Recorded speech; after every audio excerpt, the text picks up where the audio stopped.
ज्योतिष रतन केंद्र चैनल पर हमारे आप सभी प्रिय दर्शक गणों का बहुत बहुत हार्दिक स्वागत और अभिनंदन।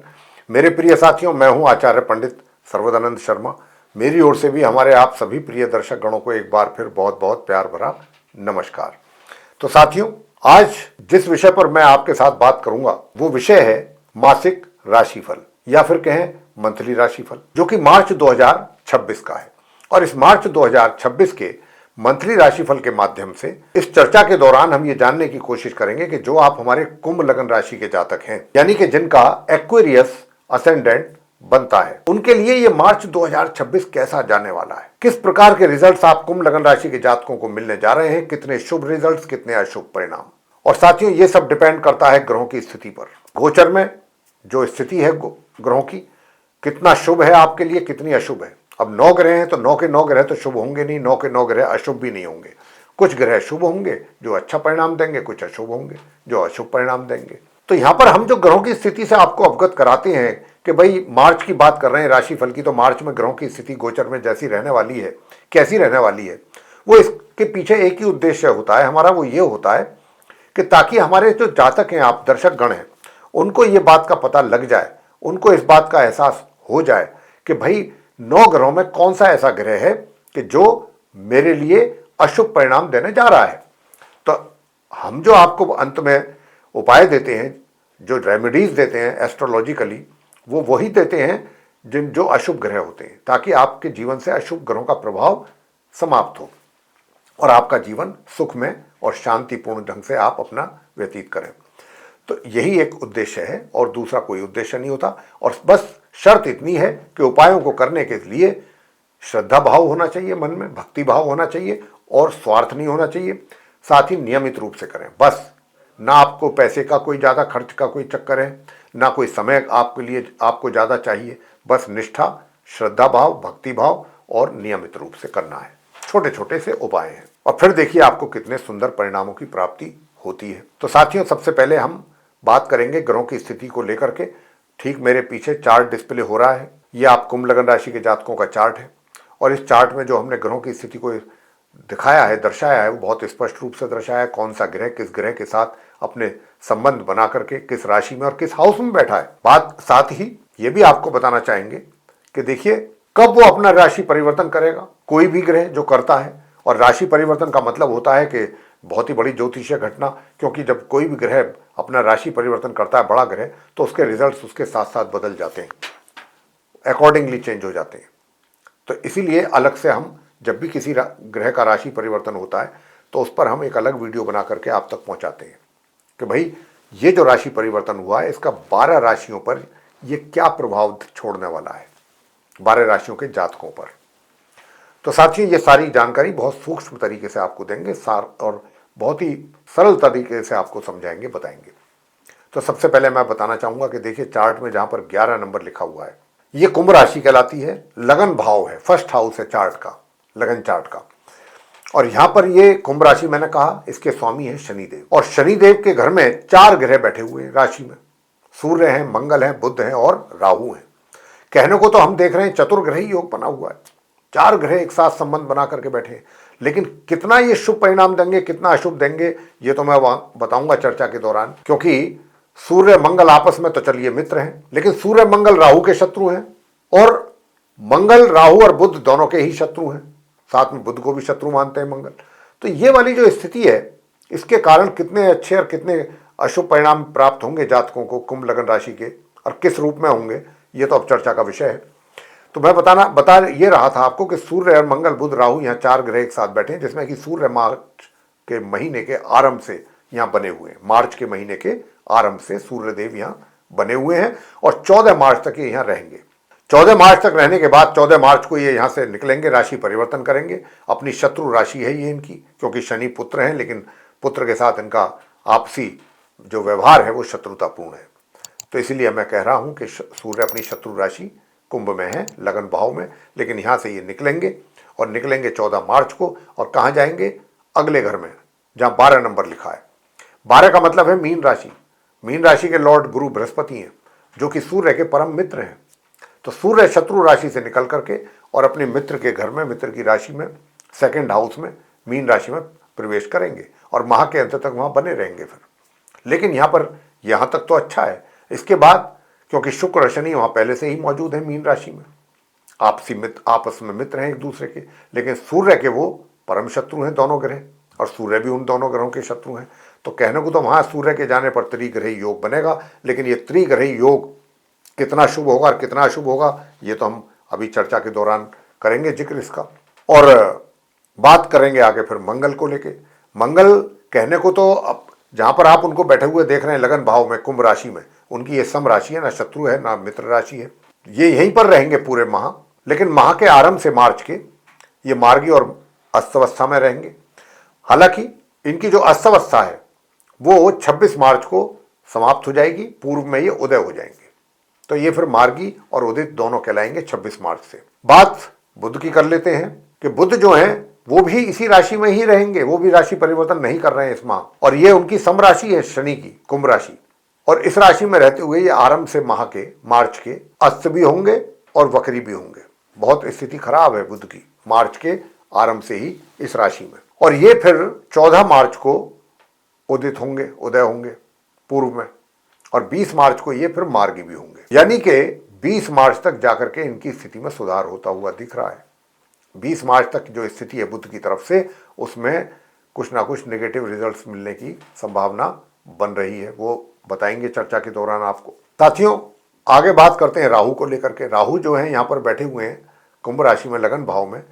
तो ये कुंभ राशि के स्वामी जो शनि है वो इनके मित्र हैं। तो राहु पूरे महीने क्या, अभी आगे भी लगभग दिसंबर तक ये इसी राशि में, अपनी मित्र राशि कुंभ में बने रहेंगे। आगे बात करते हैं शुक्र की। तो शुक्र जो है अभी आप उनको देख रहे हैं बैठे हुए सेकंड हाउस में, मीन राशि में।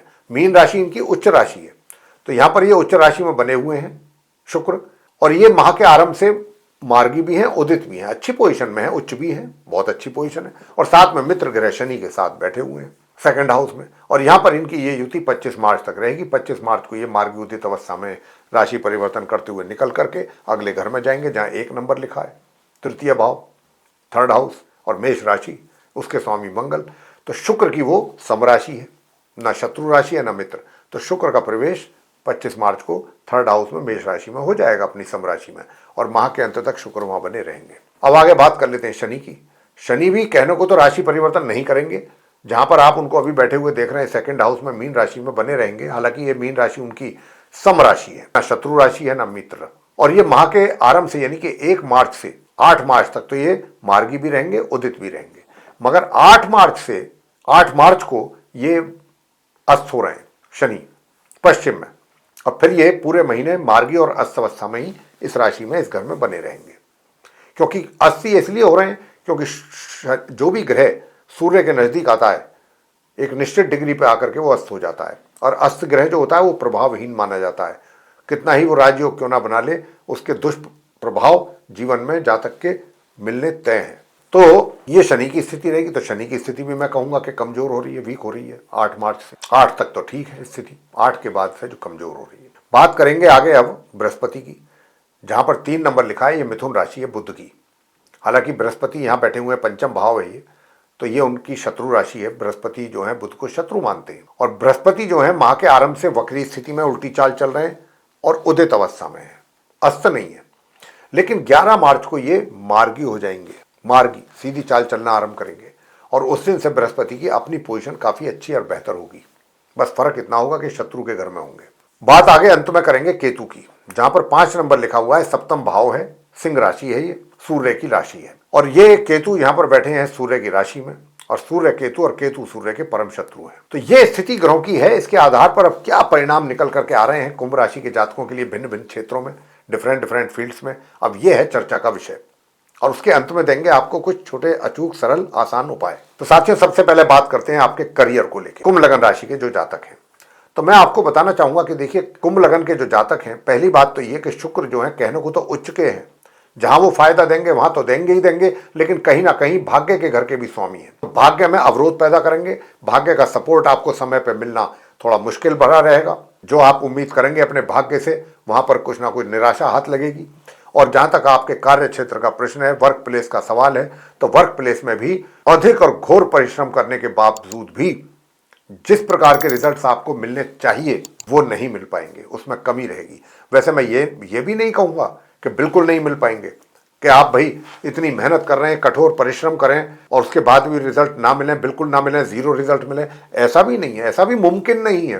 क्योंकि वहां बृहस्पति थोड़ा पोजीशन को आपकी थोड़ा संभाल रहे हैं, तो वहां पर जितना मेहनत आप करेंगे, मैं ये जरूर कहूंगा, ये कहना बनता है कि हाँ, जितना परिश्रम आप अधिक से अधिक कर रहे हैं, करेंगे, उतना तो परिणाम आपको नहीं मिलेगा, रिजल्ट उसके अकॉर्डिंग, तो उस प्रोपोर्शन में, लेकिन फिर भी कुछ ना कुछ अच्छे रिजल्ट की प्राप्ति होती रहेगी सामान्य रूप से। बिल्कुल खत्म नहीं होंगे रिजल्ट्स, वो चीज नहीं होगी जो आप सोचेंगे कि मैं इतनी मेहनत कर रहा हूं तो उसके अनुसार मुझे रिजल्ट्स मिले, वो चीज थोड़ी परेशान करेगी। बात करते हैं कि भाई भाग्य का साथ आपको कब से मिलेगा। भाग्य का साथ मिलेगा 25 मार्च से। 25 मार्च से आपको पूरा भाग्य का साथ मिलेगा, और चीजें यानी कि जो भी आपके रुके हुए कार्य थे, जहां पर आपको रिजल्ट्स नहीं मिल रहे थे, वो रिजल्ट्स आपको मिलने शुरू हो जाएंगे स्वतः ही, बिना किसी एफर्ट के।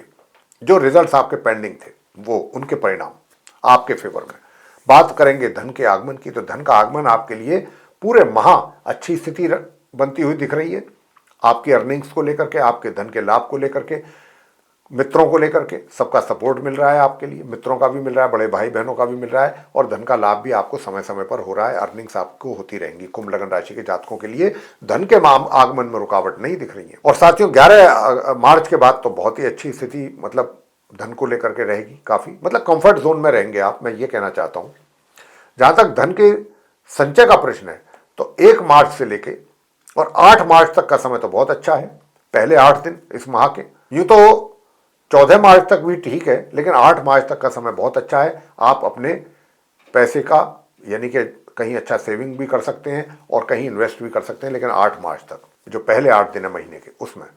अब मैं बात करूंगा आपसे सुख सुविधाओं की। तो देखिए, सुख सुविधाओं का लाभ भी आपको मध्यम रूप से मिलता रहेगा पूरे माह। अब आगे बात करेंगे कि भाई आपका कहीं रोमांस है, कोई प्रेम प्रसंग चल रहा है कोई, तो उसको लेकर के हालात कैसे रहेंगे। तो देखिए, मित्र का तो पूरा भरपूर सहयोग आपको मिल रहा है, और क्या चाहिए। मित्र तो आपको हर हाल में सपोर्ट कर रहा है और करेगा, पूरे महीने करेगा। लेकिन हां, आपकी तरफ से ही कुछ कमियां रहेंगी तो रहेंगी, उनकी तरफ से कोई कमी नहीं रहेगी आपके लिए। पहले 10-11 दिन तो हो सकता है कि थोड़ा बहुत उनके व्यवहार में, बिहेवियर में थोड़ा सा चेंजेस मिले आपको, लेकिन 11 मार्च के बाद तो बहुत अच्छा उनका आपको कॉपरेशन मिलने वाला है हर तरीके से। मगर आप अपने आप को सही करिए। आपकी सोच, आपका व्यवहार, सारी कमी जो है आपके एंड पे ही होती हुई दिख रही है। वो अलग बात है कि 20 तारीख के बाद से, थोड़ा 20 मार्च के बाद से आप अपने आप को संभाल पाएं, और आपको रियलाइज होगा इन 20 दिनों के बाद कि भाई मेरे से कुछ गलतियां तो जरूर हुई हैं, मेरे कारण ये हुआ, मेरे कारण वो हुआ है, जो अब नहीं होना चाहिए, जो नहीं होना चाहिए। तो ये चीज़ रियलाइज जब हो जाती है व्यक्ति को, तो फिर सारी समस्या खत्म। और उसके बाद यानी कि 11 मार्च के बाद आप दोनों के बीच में कुछ ऐसा ही रहेगा। विवाहिक संबंध बनाने के भी योग हैं, यानी कि मैरिज के भी, और ये मैरिज के योग रहेंगे 1 मार्च से 14 मार्च के बीच। हालांकि अगर आप विवाह करने की कोई प्लानिंग कर रहे हैं और विवाह करना चाहते हैं संपन्न, तो ऐसा नहीं है कि वो आपने प्लान किया और बात हुई और आगे बढ़ी और बस चटमंगनी और पट ब्याह हो गया, ऐसा नहीं है। समस्याएं भी रहेंगी, थोड़ी सी ऑब्स्टेकल प्रॉब्लम्स भी फेस करनी पड़ेंगी, इतने आसानी से चीजें नहीं होंगी। लेकिन हाँ, विवाह का योग है। अगर आप थोड़ा सा डेयरली डिसीजन लेंगे तो चीजें सही हो पाएंगी। अब आगे बात करते हैं कि पारिवारिक संबंध कैसे रहेंगे। पारिवारिक संबंध, तो पारिवारिक संबंधों का जहां तक प्रश्न है, तो 1 मार्च से लेकर 14 मार्च तक तो काफी अच्छे रहेंगे, काफी अच्छे रहेंगे। थोड़ा सा स्वास्थ्य का ध्यान रखना पड़ेगा। आंखों का 14 तारीख के बाद से आंखों से संबंधित समस्या आपको परेशान कर सकती है, या दांतों से संबंधित, आइज या टीथ को लेकर के आपको प्रॉब्लम दे सकते हैं सूर्यदेव। और स्वास्थ्य में भी कुछ कमी के संकेत दिख रहे हैं।